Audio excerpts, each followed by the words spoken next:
আপনি ঠিক কোন শর্ততে রাজি হলে আমাকে 10 লক্ষ টাকা দেবেন? মানে আমাকে কি কি করতে হবে একটু জানা থাকলে ভালো হতো। তার আগে বলুন আপনি টাকাটা দিয়ে কি করবেন? আমি একজন ক্যান্সার পেশেন্টের চিকিৎসা করাবো, উনি আমার মা। 10 লক্ষ টাকাতে তো আসলে কিছু হবে না, আরো অনেক টাকা লাগবে। আপাতত 10 লক্ষ টাকা হলে কিছুদিনের জন্য হয়তো বা, ডক্টর বলেছে 20-25 লক্ষ টাকা লাগবে মিনিমাম। বেসিক্যালি আপনাকে আমি 1 বছরের জন্য বিয়ে করতে চাই, এগ্রিমেন্ট ম্যারেজ। এখানে এগ্রিমেন্টের পুরো ডিটেলস দেওয়া আছে, যেখানে লেখা আছে আমি আপনাকে 1 বছরের জন্য বিয়ে করবো, ঠিক 1 বছর পরে আমি আপনাকে ডিভোর্স দিব। এই পুরো বিষয়টাই ফেক, বুঝিয়ে বলি। বেসিক্যালি আমার ফ্যামিলি একটু প্রেশার আছে, আমার বিয়ে করতে হবে, আমি বিয়েটা করতে চাই না। এই জন্য আমি নিজের মতো করে একটা বানানো বিয়ে করতে, যেন ফ্যামিলির প্রেশার থেকে বাঁচা যায়। আপনারও সুবিধা আছে, আমার পত্রিকাতে তো এমন দেওয়া ছিল 10 লক্ষ টাকা, কিন্তু আপনার মার ট্রিটমেন্টের জন্য 25 লাখ টাকা লাগুক, 12 বেশি লাগুক, পুরো বিষয়টা আমি দেখবো। ওটা নিয়ে আপনার টেনশন করতে হবে না। আপনি কি রাজি? পারিয়া, আমি বুঝেই বলছি। দেখেন, এই সম্পর্কের মাঝে আসলে সিরিয়াস কোনো কিছু থাকবে না, পুরো বিষয়টাই ফেক। জাস্ট ডকুমেন্ট শো করার জন্য বিয়েটা আসলেই করতে হবে, কিন্তু এগ্রিমেন্ট আছে, 1 বছর পর আপনি ফ্রি। আমি সরি, আমি আসলে পারবো না এই কাজটা করতে। ভুল জায়গায় চলে এসছি। আমি মনে হয় বাঁচবো না রে মা, তোর দিন দিন অনেক কষ্ট হয়ে যাচ্ছে। আমার তুই আর ভাবিস না, আমি আর বাঁচবো না। কি বলতেছো মা, এগুলা উল্টা পাল্টা কথা বলা বন্ধ করো। প্রত্যেক দিনে কি কথা? তোমাকে বাঁচতে হবে, তুমি অনেক দিন বাঁচবা, অনেক বছর বাঁচবা। আমাদের জন্য তোমাকে বেঁচে থাকতে হবে, তুমি না থাকলে আমাদেরকে কে দেখবে বলো মা? ডাক্তার বলেছে অপারেশন হলে সব ঠিক হয়ে যাবে, তুমি চিন্তা করো না। এত টাকা কোথায় পাবি তুই? হ্যাঁ, দিন রাত একটা সংসার খাচ্ছিস। কি রে, অনেক টাকা তো এখানে। টাকা মানে? তুই খুলে রাখি, খুলে রাখি। কার টাকা উঠে আনছি আমি? আপু বিশ্বাস করো, ওখানে কেউ ছিল না, আমি আশেপাশে কাউকে দেখিনি। ফাইজা, খুব খারাপ হয়েছে কাজটা। আপু শোন না, আমার মনে হয় টাকাটা আমাদের না হলে আমার পায়ে কেন লাগবে? অন্য কেউ তো পেতে পারতো, বল। কি বলতেছিস তুই উল্টা পাল্টা কথা? Menon, thank you. আমি জানি না তুমি আমাকে কি ভাবো, কিন্তু তোমার এই টাকাগুলো আমার মায়ের চিকিৎসাতে অনেক উপকারে আসবে। আমি থ্যাংক ইউ দিয়ে তোমাকে ছোটও করতে চাচ্ছি না। আবার কবে আসবো? তুমি যেদিন ডাকবে সেদিন এসে আমি নিজেকে বিলিয়ে দেবো তোমার জন্য। আসসালামু আলাইকুম আঙ্কেল। ওয়ালাইকুম আসসালাম। আম্মা যান, 3 মাসে ভাড়া আটকেছেন, এই মাস গেলে 4 মাস এগো, ভাড়াটা দেন। আঙ্কেল আসলে দিয়ে দিব, চেষ্টা করতেছি যত তাড়াতাড়ি সম্ভব দেওয়া যাওয়ার জন্য। ঝামেলার মধ্যে আছে তো আঙ্কেল, দিয়ে দিব আঙ্কেল। দিচ্ছি করে তো দিচ্ছেন না, টাকাটা দেন, আমার একটু উপকার হইব। হ্যাঁ, আমি আপনার এগ্রিমেন্টে সাইন করতে রাজি আছি, আজকেই করব। আমি অলরেডি একজনকে হায়ার করে ফেলেছি। কি বলতেছেন sir? Sir sir please sir, আমার টাকাটা অনেক দরকার স্যার। স্যার আপনি যা বলবেন আমি তাই করবো স্যার, প্লিজ স্যার আমাকে এগ্রিমেন্ট। স্যার আপনি যা বলবেন আমি তাই করব, আমার কোনো অসুবিধা নেই। আপনার মার এখন কি অবস্থা? ভালো না স্যার, খুব খারাপ অবস্থা, প্রতিদিন রক্ত বমি হচ্ছে, দিন দিন অবস্থা খারাপের দিকে যাচ্ছে স্যার। ডক্টর বলেছে যত তাড়াতাড়ি সম্ভব ট্রিটমেন্টটা শুরু করতে হবে, আমি তখন দেরি হয়ে যাবে। সরি, আমার গার্লফ্রেন্ডের নাম নীরা, ও দেশের বাইরে থাকে। বিশেষ একটা কারণে এই মুহূর্তে ও চাইলেও দেশে আসতে পারবে না। এদিকে আমার ফ্যামিলি আমাকে খুব প্রেশার দিচ্ছে আমি যেন বিয়ে করে ফেলি। তো আপনার সাথে এগ্রিমেন্টে বিয়েটা করছি এই জন্য যেন তাদেরকে একটু থামানো যায়। Let me explain. আমি আমার বাসায় গিয়ে মা বাবাকে বলবো যে আমি আপনাকে অনেক ভালোবাসি, আমাদের অনেকদিনের সম্পর্ক, এন্ড আমি আপনাকে বিয়ে করতে চাই। এই কথা বললে হয়তো আপনার ফ্যামিলির সাথে মিট করতে চাবে, সো বেটার হয় যদি বলি আপনি এতিমখানায় বড় হয়েছেন, আপনার ফ্যামিলিতে কেউ নেই। কি রে, কি তোর গার্লফ্রেন্ড? গার্লফ্রেন্ড ছিল, এখন বউ। বউ মানে কি? তুই একা একা বিয়ে করে ফেলছিস? না না মা, রিয়ানের বাবা, এই দেখো তোমার ছেলে তোমার কথা রেখেছে। বাবা, কি নাম তোমার? আসসালামু আলাইকুম। আমার নাম ফারিয়া। বাসায় কে কে আছে? বাসায় কেউ নেই, ও এতিমখানে বড় হয়েছে। এইটা আসল কারণ ছিল, আমি তোমাদের কারণ বলিনি, ভেবেছিলাম ও গ্রাজুয়েশন 1 বছর বাকি আছে, শেষ করুক, তারপর তোমাদেরকে জানিয়ে দেন বিয়ের থেকে। তাই নাকি? আমি শুনেছি এতিমখানায় যারা টেক কেয়ার করে তারা কি খুব ভালো হয়। জি আসলে ওনারা অনেক ভালোবেসেছেন আমাকে পণ্যের মতো। আর তুমি বসো না, আই বয়, আমি একটু মিষ্টির ব্যবস্থা করি। এক মিনিট, আমার একটা কন্ডিশন আছে। কন্ডিশন কি? দেখো, তোমাদের প্রেশারে আমি এখন বিয়েটা তো করে ফেলেছি, তো ফারিয়া এখন স্টুডেন্ট, ওর গ্রাজুয়েশন শেষ হতে আর 1 বছর লাগবে। তার আগ পর্যন্ত আমরা বিয়ের ব্যাপারটা কোথাও অ্যানাউন্স করব না।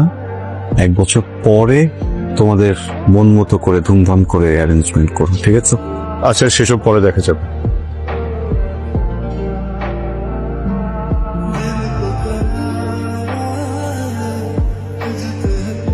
তোমরা কবে হানিমুনে যাবে ঠিক করেছো কিছু? রিহান তো বললো সিঙ্গাপুর নিয়ে যাবে তোমাকে। আচ্ছা, এত দেশ, সুন্দর সুন্দর দেশ থাকতে ও সিঙ্গাপুর পছন্দ হলো কেন? মা, তোমার কি কোনো দেশ পছন্দ আছে?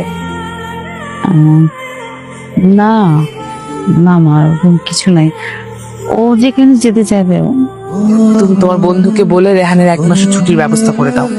আর ওই 1 মাস কিভাবে থাকবে টিকিট, প্লেন ফেয়ার কি কি লাগবে সব গোছায় দিবা। আচ্ছা ঠিক আছে, সেটা না হয় করা যাবে, কিন্তু তোমার ছেলেকে বলো আমাকে ডেটটা জানাতে, তাহলে না আমি ব্যবস্থা করব। হ্যাঁ বল। কি হয়েছে মা? কোনো সমস্যা? অবশ্যই যেতে হবে। কোথায়? আমাকে এতিমখানা যেতে হবে। আমাকে যে মানুষ করছেন আমার মা, মানে ওখানকার উনি অসুস্থ অনেক।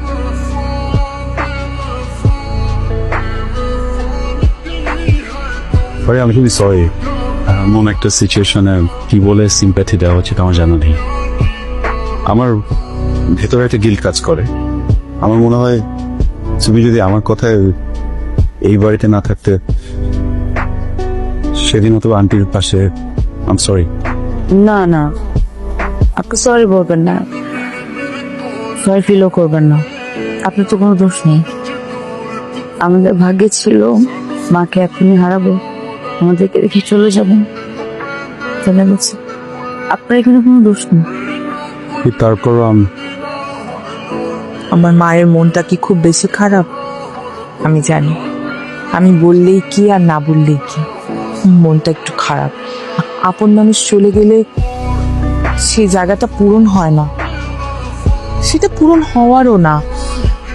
আমি জানি খুব বেশি কষ্ট হচ্ছে, কিন্তু আমরা যে তোমাকে এরকম মুখ গোমরা দেখতে পছন্দ করি না। আমার হাসি খুশি মুখটাই আমাদের পছন্দ। রিহান, তোদের তো বিদেশ যাওয়াটা ডিলে হয়ে গেল না? একটা কাজ কর না, ওকে নিয়ে দেশের মধ্যে কোথাও ঘুরে আয়। দেশেই তো কত সুন্দর সুন্দর জায়গা আছে। রিহান, আমাদের এগ্রিমেন্টের সময়টা কিন্তু শেষ হয়ে আসছে।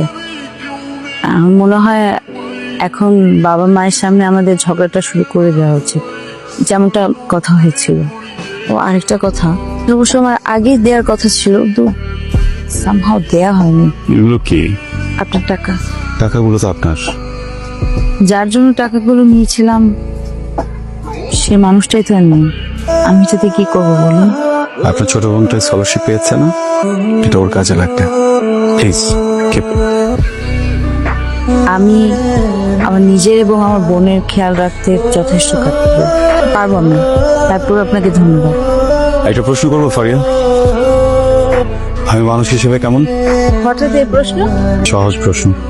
আপনি মানুষ হিসেবে অসম্ভব চেতে, অল্পতেই রেগে যান, ঠুটহাট রাগ করেন, মাথাটা অলওয়েজ গরম থাকে না, কিন্তু আপনার মনটা অনেক ভালো। আপনাকে কাছ থেকে যদি কেউ না দেখে তাহলে বুঝতে পারবেন মানুষটা ভালো, কেয়ারিং, রেসপন্সিবল, বাবা মাকে অনেক ভালোবাসেন, পরিবারকে ভালোবাসেন। আর সবচেয়ে বড় কথা কি জানেন, এই যে এতগুলো সময় আপনার সঙ্গে থাকলাম, তাকে কাছ থেকে দেখলাম, এতটুকু তো বুঝে দিচ্ছি আপনি আপনার ভালোবাসা মানুষের প্রতি অনেক লয়াল। আর আজকালকার সময় তো এরকম মানুষ পাওয়া খুবই দুষ্কর। আমার মতো মানুষকে কি বিয়ে করা যায়? হ্যাঁ, কেন না? না, ওই অ্যারেঞ্জ ম্যারেজের কথা বলছিলাম না। আমার মতো মানুষকে কি ভালোবেসে বিয়ে করা যায়? নিশ্চয়ই যাবে। আপনি আমার মার অনেক খেয়াল রাখেন। কারণ ওই মানুষটাই এমন। আমার কত খেয়াল রাখেন উনি, কত ভালোবাসেন। বাবার অনেক যত্ন করেন। উনি তো আমার বন্ধু, জানেন। আমার মন খারাপ লাগছে, এই দুটা মানুষের সাথে এত এত বেশি কানেক্টেড হয়ে গেছি তো, ওনাদের কথা অনেক মনে পড়বে। থেকেছেন ওনাদের সাথে। সেটা কি হয়? ফারিয়া, আপনি কি সারা জীবন আমার মার এভাবে খেয়াল রাখবেন? মানে সারা জীবন আমার বাবার যত্ন করবেন? কি বলতে চাচ্ছেন? আমাকে বিয়ে করবেন কোনো এগ্রিমেন্ট ছাড়া? না, সরি। বিয়ে করব, কিন্তু এগ্রিমেন্ট তো লাগবে। দেখুন, আমি জানি আপনি গত অনেকগুলো মাস বেশ কষ্টে আছেন। ওই মানুষটা আপনাকে অনেক কষ্ট দিয়েছে, আপনি এই কষ্টটা ডিজার্ভ করেন না। আর আমি বিয়ে করব, তার জন্য তো এগ্রিমেন্ট তো দরকার। প্রথম শর্ত থাকবে আপনার এই রাগ, জেদ, অনেক চেঁচামেচি, এটা করা যাবে না। দ্বিতীয় শর্ত থাকবে দুজন মানুষ একসাথে থাকলে অনেক ঝগড়াঝাটি হয়, অনেক কিছু হয়, মনোমালিন্য হয়। যত যাই হোক আলাদা হওয়া যাবে না, ঘর আলাদা করা যাবে না। মিউচুয়ালি দুজনকে বুঝতে হবে, সলিউশন করতে হবে। তৃতীয় শর্ত হলো দুজনের মাঝখানে কোন তৃতীয় ব্যক্তি আসতে পারবে না, সেটা যেই হোক। আর যদি কেউ আসে তাহলে আমাকে চলে যেতে হবে। আরেকটা কথা জেনে রাখুন, আমাকে যদি আপনাদের বাড়ি থেকে চলে যেতে হয়,